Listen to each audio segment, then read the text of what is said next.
What up, YouTube? I am back, and I am in Toronto, Ontario, Canada, with my good friend Chris Martin of Coldplay.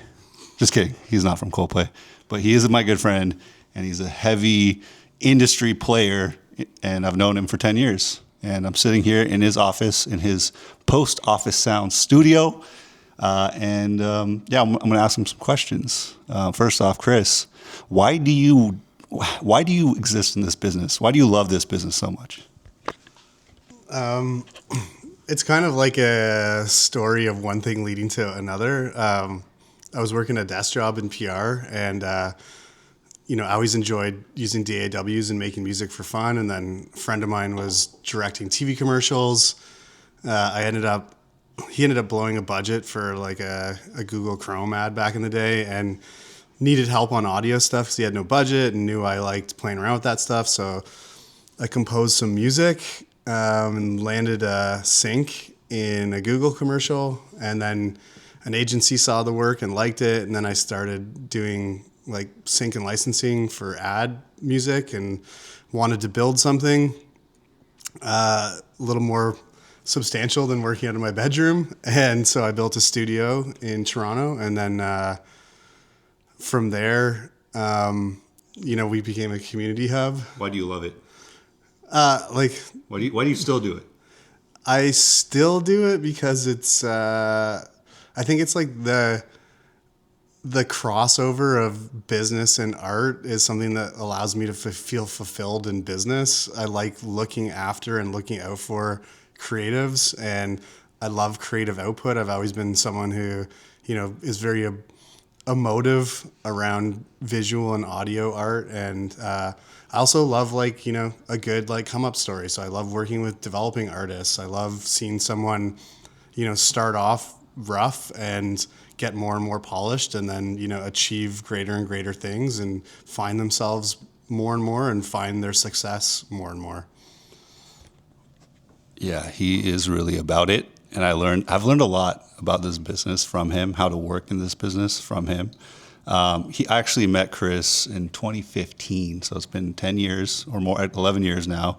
He helped set up the Team Backpack Canada infrastructure, and it actually popped off. Him and Riley Kirkwood were over here. They helped me basically almost franchise Team Backpack in Canada, and it blew up. Shout out to all you guys that were involved in the TBP Canada days. But he's a big reason for that. And he provided the studio, he provided the audio engineering, the platform. And since then, we've stayed connected. And I remember when it all fell apart, like this dude was like, his reaction to it was unchanged. He was like, Dev, let's figure something out. So that's why we're still here 10 years later. We haven't stopped working. We're getting into more business. But yeah, he's definitely, one of the reasons why I have relationships here in Canada. And I will always be thankful for that. Another thing that I saw those early days, like Chris was definitely in the scene helping artists. Like he says, he loves the act of developing artists, right? What do you see when artists come to you? What makes you think, hey, I think I can work with this? I think that's that list has grown more and more over time as I've learned more and more about dealing with artists. And now there's like a huge checklist of things that I kind of look for. It's like work ethic, like understanding of, like, first and foremost, you got to have a cool sound, or at least like a cool reference of what you want your sound to be. I can always help an artist like get the songs they want, but they have to have a certain taste in music that seems like it's cool and viable. And then it's like their look, their brand identity, like how they carry themselves, their ability to speak, their comfort in themselves, their work ethic, their social media understanding, their content output, their ability to like work with a team, their ability to take direction, their understanding of cycles, like being able to switch frames. Also, like finding that center point, some artists like don't care enough about their work and then they're on to the next thing all the time. Other artists get caught up, stuck in the middle, where they're, overprotecting, perfecting songs, and it takes forever to get something done, and they're constantly flip flopping, and they play with something until they ruin it. So being able to understand where that break point is. Okay, I put enough work in. Now it's time to switch frames, and their comfort with live, their comfort with being able to jump in a room with new people, their ability to present. There's a huge myriad of things that I think are important to have, and their just willingness to try, and their resilience to not look at failure Jump in the camera. in any way, to fail until they succeed. Evan Miles, What's up? also a friend. Yeah, the ability to just not worry about failing, to just fail upwards and go until you succeed, is the resilience is a big one. So I've seen this guy really take artists, the young artists, without much of a career, without much understanding of even the business, identify those traits and take them to the moon, right? Over and over and over again. Find the deals for them, find the situation that gives them the ability to go make a living off of this, right? How important do you think it is in today's climate to really figure that out fast? Right? That's what, I'm kind of in the mindset where it's great, we can get streaming going. If somebody can stream, great. If they can make content, great. But where is the revenue? How do we figure out where the revenue is? I'm kind of taking that in first and looking at that first and then working backwards. But how do you do that? Yeah, it is that, but you have to, in order to do that in a successful way, you have to have the right foundation. So we spend a lot of time, before we even move into a release mode. Usually the artists I work with have full projects done, full branding package, an EP ready to go at least, plus a bunch of loose singles, a full social media campaign.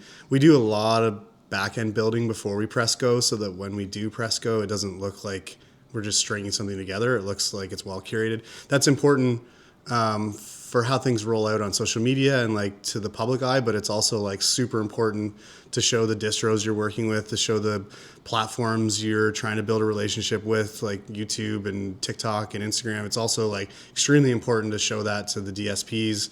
If you're just here's my next single, and then a month later you're oh, here's 4 weeks out, here's my next single. It's they're not really gonna see a plan. They want, but if you're hey, here's my entire EP, I've got the whole thing in the back end, I've got all my release dates set up, here's my 3 key moments out of these 7 release points. Here's my 3 key moments. And this is my big one. This is where I really need, as much support as possible. And that storytelling and escalation and organization shows partners that you're organized and you're serious about what you're doing. And it's not just let's take one step and then let's take another step, being able to have the whole chessboard laid out in front of you before you even make your first move is really important. And those are the kinds of things that lead to monetization. And first you want to monetize your streaming and your social media platforms, things like YouTube and stuff like that, and start earning off that and leverage that back in. And you want to be a content machine, and you want to keep a fairly regular cadence on your releases. And then, when all of that's going enough, then you can build a fan base and get into merch and get into the live side and get into the brand partnerships and all that other stuff. That's kind of how I see it. Yeah, no, working with Chris, he's very organized, right? I'm kind of like a wing it person, and I've gotten better at operations and organizing things for artists. I have this kind of this power to just help grow things, utilizing some of the expertise. That's why he likes to work with me. One of the things he's gotten people, a lot of the artists that he's brought under management, help get going, have figured out content at the highest level, right? Insane content creators, showing the lifestyle, showing the music, everything about the artist is shown in the content. What happens when somebody says to you oh, I don't want to do content? Because that's not obviously an automatic red flag, but how do you get people out of the mindset of I just want to make music all day to now go make content? I think there's 2 frames of people that are like that. There's the people that don't have a grasp of like they're kind of holding on to the nostalgic view of music. They're like, well, Kurt Cobain never had to do that. But they have to realize that times are different, and Kurt Cobain still had to, drive. They had to do like way more legwork. They still had to market themselves, but they had to like shoot a music video and then travel around the country and like do all these interviews at like local radio stations and play a million shows and like, like go to the Much Music channel, like sit down and like push their music video. And they had to do a lot of legwork. Now you can do that out of your bedroom on your phone. But yeah, there's the people who are like, well, those guys didn't have to do that. And they don't really realize how much work went into it back in the day. They just saw the results manual of it. labor. Yeah, there's manual labor before. Now it's like you can do that in your bedroom. So there's those people who are a bit naive to like and nostalgic about where things used to be. And then there's the other people who are just not confident or they're worried about feeling cringe. And so to both of those people, like on the first example, it's like, well, times aren't like that. And those people still had to do all that. They just had to, and I kind of go through all the things you used to have to do as like a music act back in the day. And they're like, oh shit, I didn't really realize like, okay, I guess this seems a little bit easier. And so getting their head around that you got to work at it no matter what. And then the latter example, the people who are worried about cringe, there's so many ways. I kind of explain how social media works, and there's stuff you can feel confident about and post to your feed and post to your fans, but you can run dark ads and you can run trial reels, and there's so much stuff you can do to test.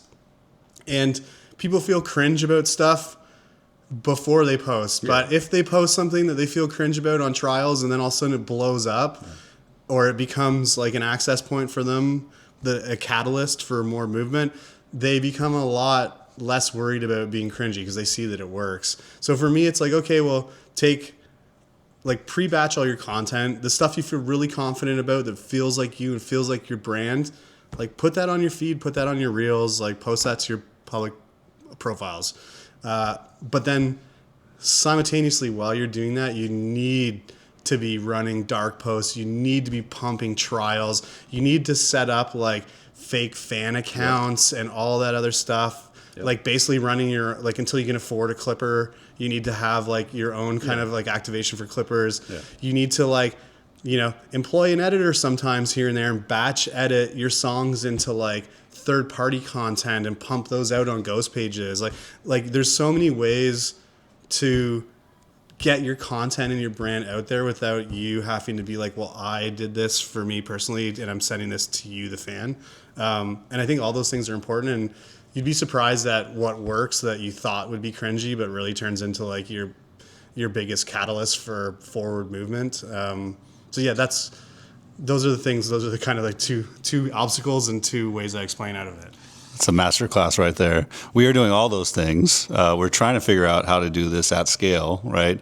But like I said, Chris is an OG in the game. He's helped me figure out how to move. One of the things he's showed me how to do also is how to build partnerships with people in the industry. Different people might not need to be a part of the same company all the time, right? So he showed me how to build partnerships across the industry while still keeping it clean and set up so that everything can win, right? So smart guy right here. We'll get into that some other time because we're about at 13 minutes. It's a little longer than usual. But yeah, any last words, Chris? Do you want to shout out anyone or any of your companies and just plug yourself? Really excited right now. We just did a pretty incredible deal with The Orchard. My company's Do Good. We've got like a development roster. We kind of focus a lot on authentic artists, but they tend to come from some sort of background with like a large social media following, or they've been a Disney or Nickelodeon kid or something like that. We do a lot of development that way. But yeah, we just did a great partnership with Orchard and Sony, and yeah, things are looking pretty good for this next year. So keep an eye out for Do Good artists. Yeah, we will report back when we have some stuff moving and we can talk about it. You down with that? 100%. Cool, man. That was Chris Martin of Do Good, Post Office Sound. And it is, what day is today? Today is the 3rd, Feb 3rd, 2026. And I'll see you tomorrow. Peace.